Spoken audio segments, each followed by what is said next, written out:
Good morning, everyone. It is a very exciting morning. I am stuck in traffic on my way to the shipping port in Halifax, Nova Scotia. We are shipping this thing to a new part of the world. So if you've ever wondered about shipping your vehicle to a different part of the world, how does that work? What does it look like? I'm gonna run you through every step. It's way easier than you think it is. It's actually not that difficult at all. So let's get on with it. On my way. Let's get this done. Let's ship this thing to a new part of the world.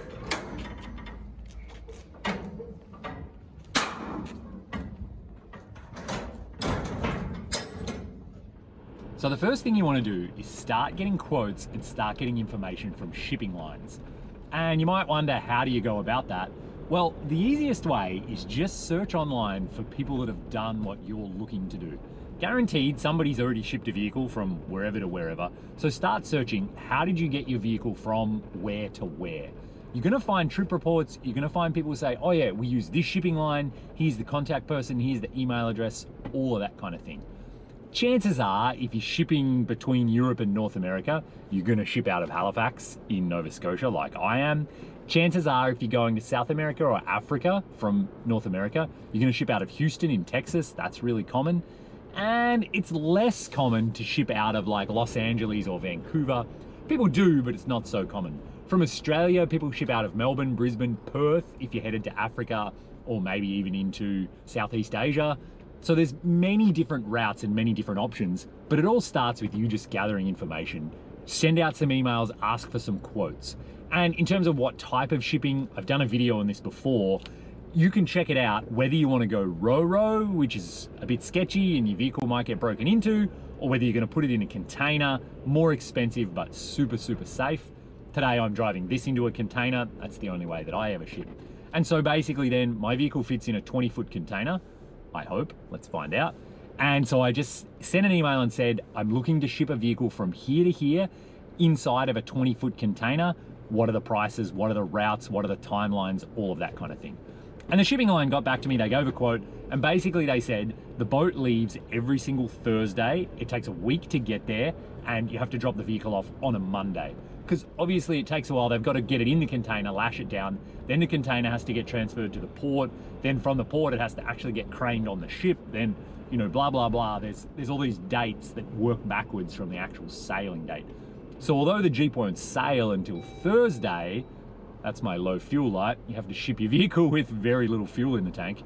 Although the Jeep won't ship until Thursday, it's actually Monday morning right now as I'm about to load this thing in. So anyway, that's the process for there. They gave me a date. They said, be at this warehouse at this date and this time, which is about 10 minutes from now. So let's get to the warehouse. Before we do though, back up a tiny bit as one other step before right now. Wherever you're shipping your vehicle in the world, you want to make sure it's as clean as possible, inside and out. Get rid of all of the mud, all of the dirt, all of the bugs. It's really worth spending time here so that customs on the other end won't give you a hard time. Some countries are notorious for this. If you ship into Australia, if they find a single piece of dirt on it, they'll end up charging you a whole bunch of extra fees. It'll take extra time. So no matter where you're shipping, take it to a proper car wash and spend your time all on the undercarriage, on the frame, the wheels, the tires, everything you can do to make it look as clean as possible. It's just going to make your life a lot easier. This is a great trip down memory lane for me. I'm just at the transfer station now. This is exactly where I picked up the Jeep from Africa. The first time I saw it, it was sitting in a container just over there. I ended up driving it out and I parked it actually in this exact parking spot while I got organized. And I tried to film something on GoPro, but the GoPro died almost instantly. So I don't actually know if I have any footage, but memory lane, here it all goes again, gearing up for another international expedition. I'm a little bit excited and definitely a bit nervous as well. Come with me as we get this done. When I said it was going in a 20-footer, they didn't believe it would fit.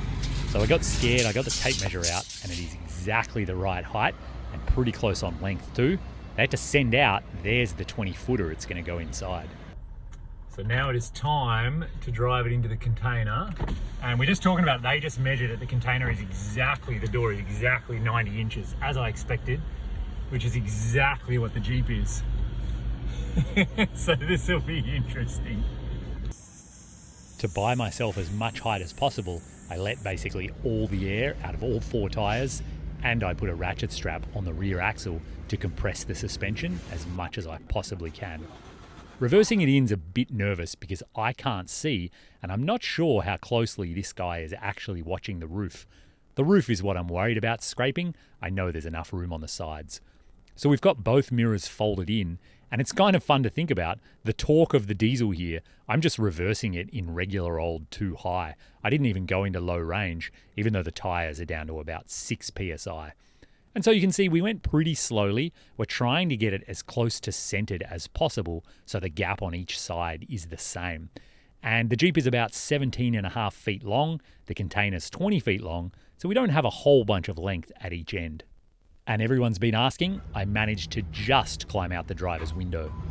So here it is in the container. We're a few inches on every dimension. Probably, what's that, 5 or 6 up to the roof. Nearly a foot on the side. It's just a tiny bit on an angle. And you can see there is not much air in those tyres. They read 0 on the gauge.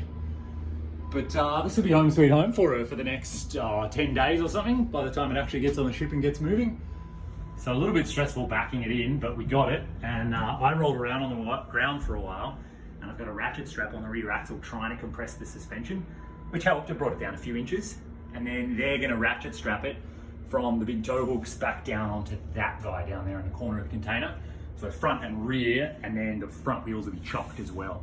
So it's not going to move around in here, and I don't think it can move very much. Like when I lean on it, it moves like, you know, not all that much. So I don't think it's going to bang into the side of the container. So the shipping companies require you to have less than 1/8 of a tank of fuel, and you have to disconnect the battery as well. I like to put a piece of cardboard under there to make sure it can't touch and short.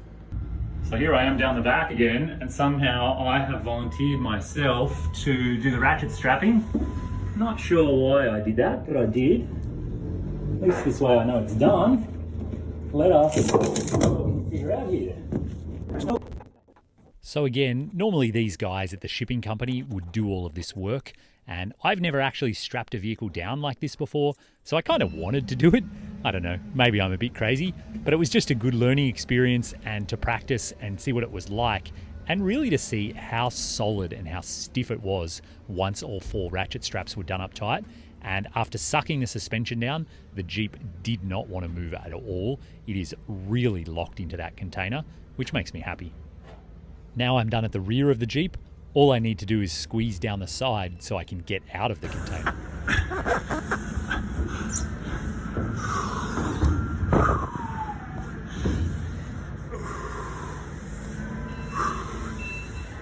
This is entertaining.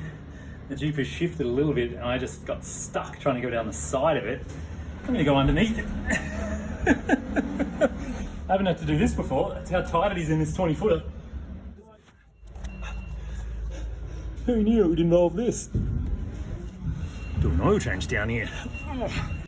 So while I was down the back of the Jeep, the guys were busy chocking the front wheels. The floor of all shipping containers is actually wood, and they nail these wooden chocks down into the wood. And Transport Canada rules specifically say they have to chock the front wheels like this, but not the back. They also have to use the 4 ratchet straps. So again, I volunteered and I ratchet strapped down the front corners as well. And again, it was really satisfying. You can see the suspension compressed down quite hard. And then this is the finished product. This is how the Jeep was exactly when I was finished. I should add too, I put the windows back up and locked all of the doors before I disconnected the battery, and I'm gonna have the keys with me while this thing crosses the ocean. Nobody can get in here. And now, according to tradition, all I have to do is walk back to town. It says it's about a 2.5-hour walk. I get to take a ferry. On the plus side though, it's not pouring rain, which it always has been every other time I've done this. So I'm just going to enjoy my walk through Dartmouth, over the bay and into downtown Halifax. And hopefully the Jeep crosses the ocean and has a safe ride. Just like that. The walk wasn't as nice as I was hoping, but I did walk across the bridge instead of taking the ferry, and the sun was shining. In the meantime, I paid for the actual shipping. I just simply did a bank transfer, as easy as that. There was no paperwork to sign, no office to go into, or anything like that. With the Jeep loaded on a container ship, we had to get ourselves to the destination, so we jumped on a regular old passenger plane, and a week later, I was ready to try and pick it up. So here I am, having flown to a new part of the world, and a little bit short on sleep right now, but the port was closed for the weekend, so I couldn't do anything. And then yesterday was Monday, it was a holiday here. Couldn't do anything then either, so it's nearly 8 a.m. on a Tuesday morning, and I'm headed to the port, hopefully to collect the Jeep. You don't get much information from these companies. They're really hard to get a hold of. They haven't been replying to my emails. They won't answer the phone. They're just not set up to deal with, individual customers like me.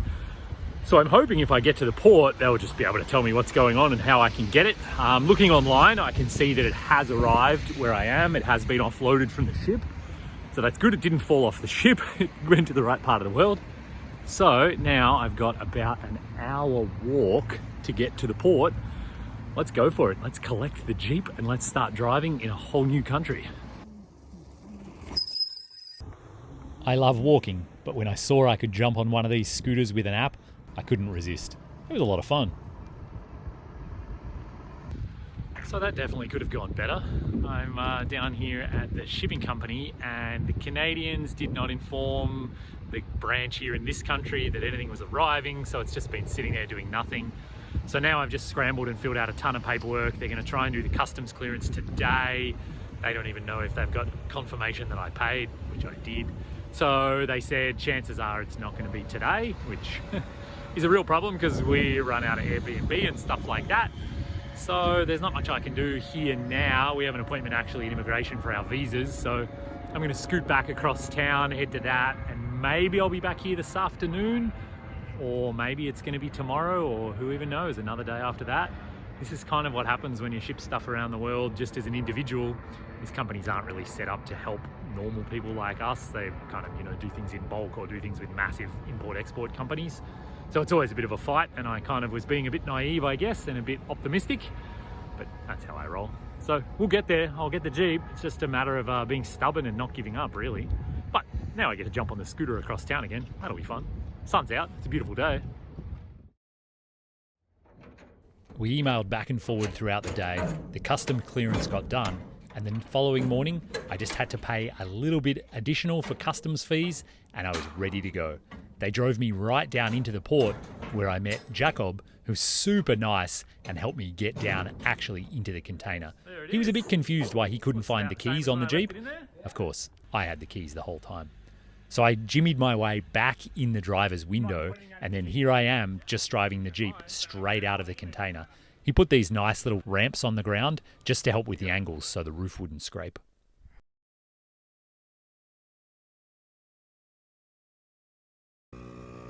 I didn't want to drive too far with no air in the tyres, so literally once it was out of the container, I parked and put the air compressor to use, airing up all 4 tyres. I also got that ratchet strap off the rear axle, and it all came up to its regular ride height. While I was waiting for the compressor, I had a good look around, and here's the custom seal that they put on the door of the container. This thing is a special lock and a special seal. It was put on while I was watching in Canada, and it doesn't come off until the container's ready to be opened at its destination. That way you can be sure no one has been in there and no one has messed with your vehicle. So there we go, all done. The Jeep is out of the container, no problem at all. I was really interested to see, I had a good look, if there was going to be any problems. I think it was going to rub on the roof of the container up here if it's swayed side to side. There's no marks on it whatsoever, so I think it's flawless. I just finished airing up all the tires. I just put 40 PSI in them for now. We'll see what the Jeep says. As I rolled out then, it told me there was 6 PSI in each tire, so I nearly had them empty. So now I get to drive out onto the streets of a whole new country, get out of this port. I don't even know where to go. I think one of the guys is going to jump in with me and show me, but pretty nice sunny day to be doing this job. I gotta say I'm happy with that. I just watched them unload a brand new Wrangler, and I can see in the distance there's like 100 Teslas lined up and tons of new cars. So this is the shipping port for sure. They're always fun to hang around in. I'm probably not supposed to be filming, but oh well. Jacob was kind enough to jump in the front seat, and together we navigated through the big shipping port. I don't know why, but I find these places really interesting. The huge cranes, slinging containers, all the trucks, all the activity. So he showed me the exit gate, and that was it. I'm free to go. So there we go. I am now driving on the streets of a country that I'd never been to until a few days ago. And it's always such a weird feeling. I have no idea if there's strange road rules here. I have no idea where I am right now. I am just gonna be, well, maybe I scooted here. No, this looks a little familiar, but not quite. There's a funny gate there.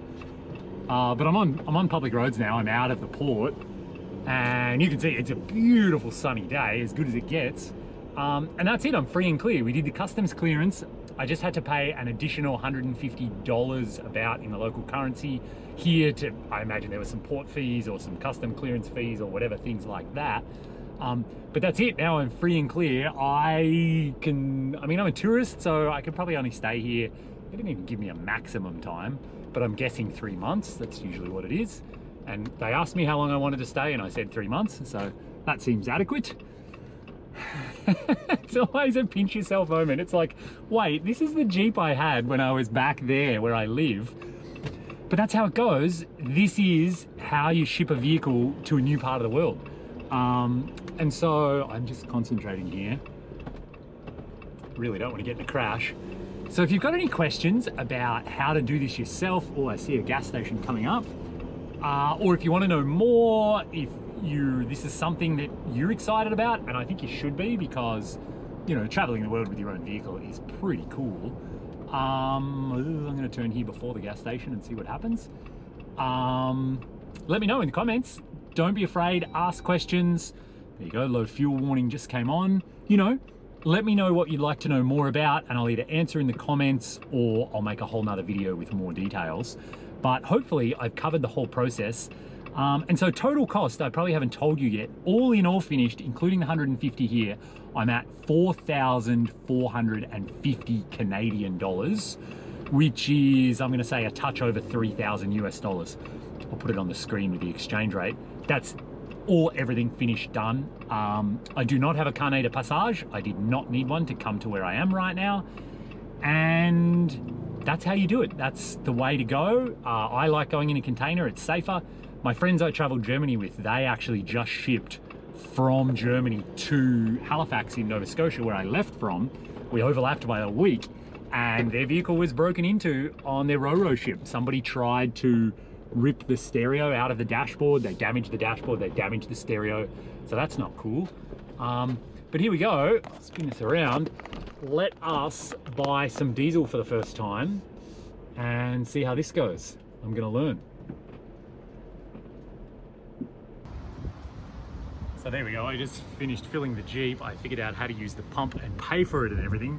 And let me just say, the price is 319 kroner a litre. It's about $3.20 a litre. That's about $9 US a gallon. Yeah. And so I paid 18,500 kroner, which is about $190 for only 60 litres. Yeah, so you guys have often wondered why I care so much about fuel economy and why I'm excited that this thing gets 25 miles a gallon. That's because I'm paying $9 a gallon for diesel here in this country. So keep that in mind if you're gonna ship around the world. But this is enough city stuff. Let's get out, have some adventure. On the next episode of The Road Chose Me, we drive up a volcano to a massive glacier. That's right, you definitely want to be subscribed for this. Iceland starts now.